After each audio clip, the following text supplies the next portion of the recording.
The biggest downfall the big corporations have over the small guys is what I'm excited to share with you today. My name is Oliver Fernandez, and this is The Imperfect Entrepreneur.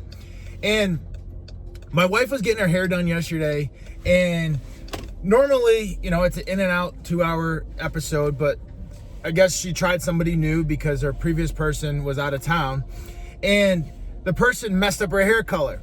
So next thing you know, at like 4 o'clock, she's like, hey, can you pick up the kids today? And I'm like, okay, no problem, I'll get them. And, picking up the kids is something that she always does. And I started doing it last week because we both had that Vegas trip, right? So I was in Vegas, and then I came back, and then she went to Vegas. So that was like my first time picking the kids up in a little while. And I realized then that she always brings snacks to the kids, because when my daughter got in the seat, she was like, hey, Daddy, where's my snack? And I was like, I don't have one. And yesterday when I was going to pick up my daughter, I missed it again. I didn't have the snack. She sat down and like, I knew it. This wasn't like something that I didn't know at this point. I knew that I needed to have the snack. And I felt like, man, I got to step my game up on picking up the kids from after school. So it's something I'm working on. The big man, which is our son, Oliver, he still doesn't even know whether it's lunch, dinner, or breakfast. So he's good. But my daughter definitely wants her snack when you pick her up from school. So this past weekend, I went to a big box store, and it was Floor & Decor, and we were looking at some flooring material for our office. And we one of the subsidiaries under McKinsey is a flooring store, and it's Portsmouth Quality Flooring. So we're eventually gonna buy the products from Portsmouth Quality Flooring, but I wanted to go and see and touch and feel, some products that we're gonna potentially be installing in our office. So I went in there, and first thing I asked was like, hey, do you guys sell carpet? And let me actually just back up a little bit. So I walked in the store, and nobody greeted me.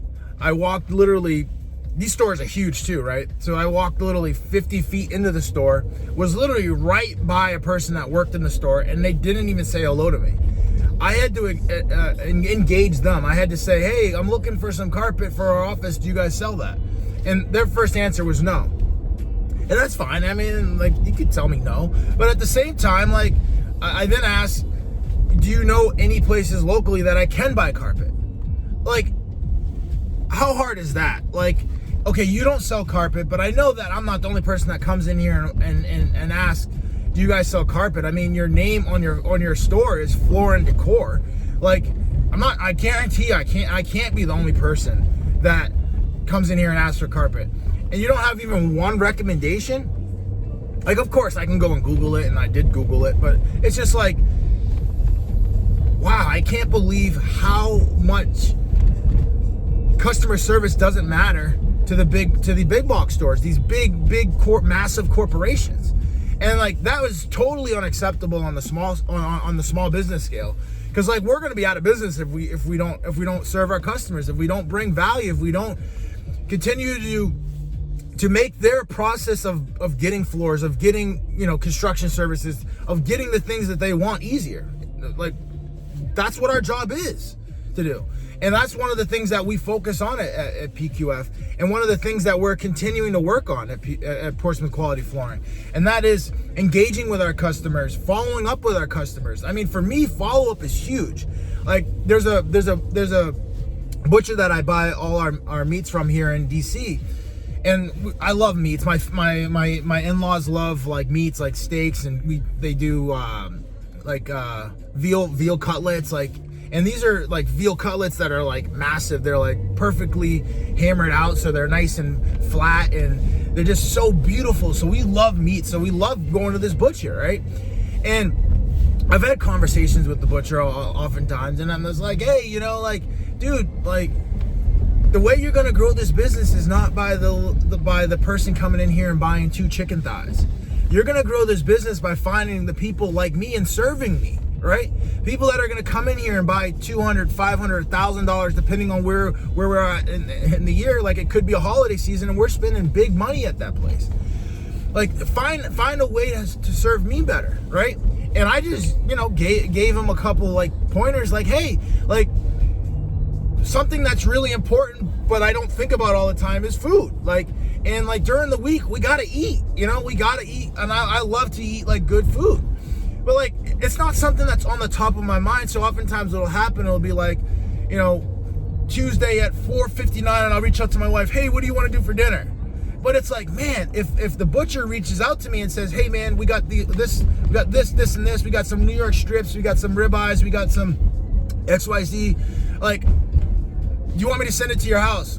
And I would be like, yes. I'm the type of buyer that doesn't even ask what the cost is. Like, just like send it to my house so that I know food is over with. Because I know, like, okay, yeah, I could find it probably a little cheaper someplace else, but I need to put all my focus and attention on growing the business. I need to put all my focus and attention and energy on growing the team.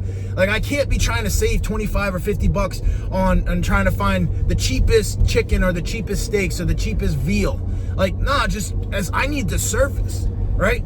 And I gave him that little pointer, right? And he did it to me. And the next week he did it, and he's like, hey man, you want? And I bought. And I was like, man, dude, you need to go see your entire list and do it to everybody that's buying between $200 and $1,000 with you, or unlimited, right? A minimum of $200. Everybody that's buying, you need to text them and say, hey, we got this, and this. Do you want me to deliver anything to your house? And the delivery is even better because now it's like I don't have to go to the store. I don't have to wait in traffic. I don't have to go find a parking spot. I don't have to run in. Like, I can just go right home and spend time with my family and kids. Like, that's what I want.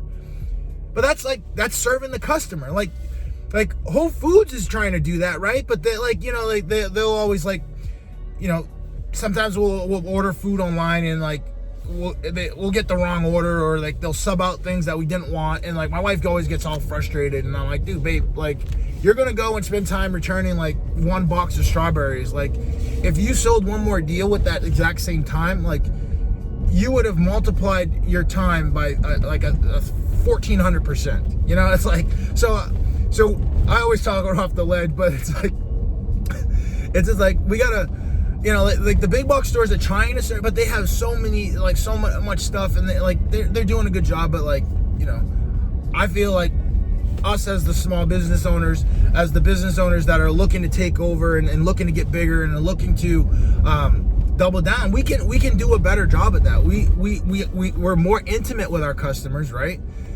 Like these big box stores that are all over the nation. Like right now, we're 2 locations in the flooring store, so it's like, man, we got to know our customer better than they do. Like we got to have a more intimate understanding of our customer. Like, they're focusing on hundreds. Some of these stores have 1 to 500 stores. Like, so they're in 500 different markets. Us only having 2 stores, we have to know our market better than they do. We have to know what our customer wants better than they do. And once we have that information, now we got to serve that customer.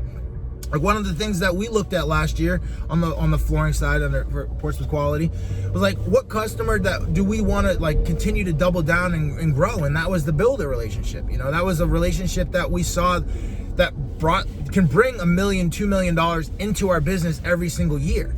Like, most people go and, most homeowners, if they're going to buy flooring, they buy flooring, and then it's usually over, like for at least the next 5, 10, 15 years.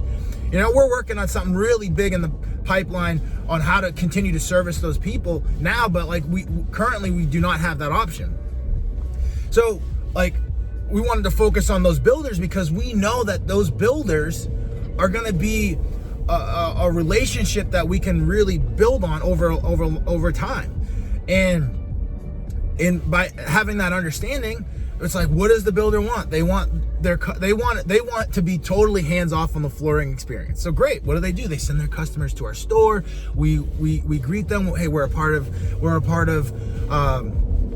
that builder's team. We handle all the flooring options, whether you want carpet, you want wood. We already have the selections that's already in their budget, but we also have alternatives if they want to spend more money, right? And we're upfront and transparent about what that additional money would cost, and we run it all through the builder, so it's so easy for them. It's like they're just making a markup on that.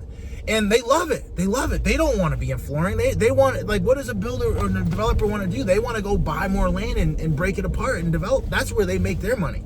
They don't make their money off flooring. We make our money off flooring. So we're serving that builder to the highest level so that they continue to give us more of their customers. And as we continue to get more of their customers, now all of a sudden our business with that builder grows, right? And then now it's like, okay, now that we know that it works, now how do we find 10 more builders, 100 more builders, and really develop that relationship? And it all starts with the customer service, and it's serving the customer and making sure that we're not like these big box stores where you walk in, nobody greets you. Where you walk in and you don't have the product, but you also don't have a suggestion of another retailer that we could get the product from. I mean, we've recently, there's, especially up in the Northeast, there's been a lot of freezing weather. So we had a number of our customers have burst pipes in their house, right? So like the water in the house would freeze in the pipes, right? And it, like, when that water freezes, it expands and it pops the pipe. Like, so those copper pipes, those plastic pipes, they get like a little pop because they get a hole in it, right? Just like, you know, when you get pressure in business, you know, some people pop, or some people, you know, get it done, right? Or it can withstand the pressure. But like, back to the frozen water story. So the water in the house freezes, and then when it like warms up, you know, all the water dethaws, and now all of a sudden water's going everywhere, right? So we don't do like full renovations in people's houses, right? So like, think about it, like you got water on the second floor, we got a pipe on the second floor that burst, and all of a sudden the second floor is destroyed, and then the water that lands on the second floor is running down through the first floor, and then now the first floor is destroyed. So it turns into a mess quickly. And we're flooring contractors. We don't do renovations and all that stuff, but like, we had people reach out to us, hey, can you come take a look at this? And like, we came out and took a look at it, but then at the same time, we gave them recommendations for people who could do their whole entire renovation. We told them like, hey, we can give you a price for the floor, but here's this builder that does, or this contractor that does the entire renovation. That's serving the customer. That's having a passion for the game. That's going deeper, you know. And we do it on the McKinsey side too, you know, like, we're as a GC, we handle the entire project. So like, the government has a problem, and like, they hand us the RFP, they throw the rock to us, and then we have to handle that situation. Not going back and forth, nickel and diamond over it. Like, no, we're gonna handle that situation, especially on our design build projects. And we serve them and service them that way. We create the design, we make sure that all of their needs are addressed in the design, and then we go out there and do the construction and make sure the construction is done in a quality manner. What are we doing? We're servicing the customer. So that's the number one advantage that we have as business owners over these huge, massive organizations, that we can serve the customer at a higher level. And we got to do it. And honestly, when you serve the customer at a higher level, we get to charge higher prices. Like, our prices are higher than Home Depot. Like, our prices are higher than Floor & Decor. And we ask ourselves, why? Okay, why is our prices higher? Well, we serve you more. And that's what I'm like, we've totally trained the team on that. And they're so confident in that, and they have conviction in that. Like, we're going to serve you at a level so much higher than these big box stores. Like, you walk into these big box stores, they don't even come and address you. Like, we have a person right at the front that's greeting everybody that comes into the store, right? Like, we have multiple options, right? Like, you can get carpet, LVT, wood floor, anything you want from a flooring perspective. And if we don't do that service, we have resources that can do that service, and we give that information away. We want to help the end customer solve the problem. So let's go out there, let's continue to serve our customers at a higher level. And when we serve them at a higher level, we get to make money. We get to charge more than these big box stores. Like, those guys are just trying to grind down price, right? Like, they want to buy in bulk. It's almost like they've Walmartized their business.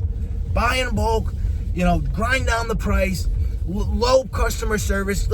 We just want the people that want to just pay the cheapest price. And that's great for some people, but like, that's not the type of buyer that I am. And honestly, that's not the type of business that I want to be around. I don't want to be around a business that's trying to grind every price and then like your team members are disengaged. I want to be around team members that want to do something big.